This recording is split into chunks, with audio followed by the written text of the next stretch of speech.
નમસ્કાર, મારું નામ રીતિબેન ડાભી છે.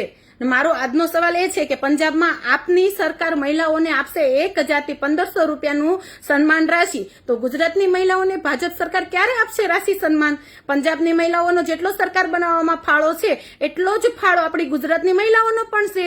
તો ગુજરાત સરકાર ક્યારે આપશે આપણી મહિલાઓને રાશિ સન્માન?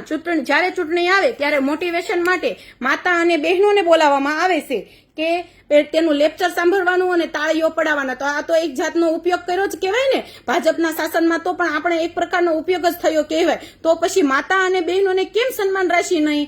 જ્યારે પંજાબમાં આપ સરકાર દ્વારા મહિલાઓને 1000 થી 1500 ની સન્માન રાશિ આપે છે.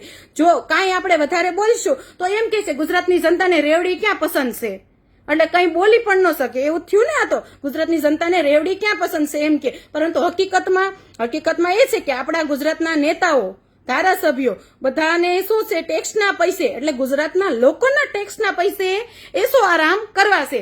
જેમ કે તેનું ટ્રાવેલિંગમાં કાંઈ ગાડી એમનામ તો ન ચાલે, પેટ્રોલ તો જોઈ. તો તે પેટ્રોલ કોનું? તો સરકારનું. તો એ ક્યાંથી આવ્યું? આપણા ગુજરાતના લોકોના ટેક્સના પૈસામાંથી જ આવ્યું ને. પછી તે લોકોને રહેવા માટે આપે છે ક્વાર્ટર્સ, તો તે ક્યાંથી આવ્યું? તો એ આપણા ગુજરાતના લોકોના, જનતાના લોકોના ટેક્સના પૈસામાંથી છે. હવે તે લોકોનો આપણે કે ઓલું મેડિક્લે શું કે દવાખાના કે કોઈ અન્ય ખર્ચા એ બધું કોણ ઉપાડે? તો સરકાર ઉપાડે છે. તો પૈસા ક્યાંથી આવે છે? આપણે આમ જનતા ભરે છે ટેક્સ, તેમાંથી જાય છે. હવે મહિલાઓ નાની મોટી ચીજ વસ્તુઓ જેમ કે કોઈ સાડી લેવા જાય, કપડાં લેવા જાય, કંઈ પણ અન્ય કે દાગીનું ખરીદે, કંઈ પણ ખરીદી કરે તો બધી વસ્તુમાં ટેક્સ લાગે છે. તો આ ટેક્સ ક્યાં જાય છે?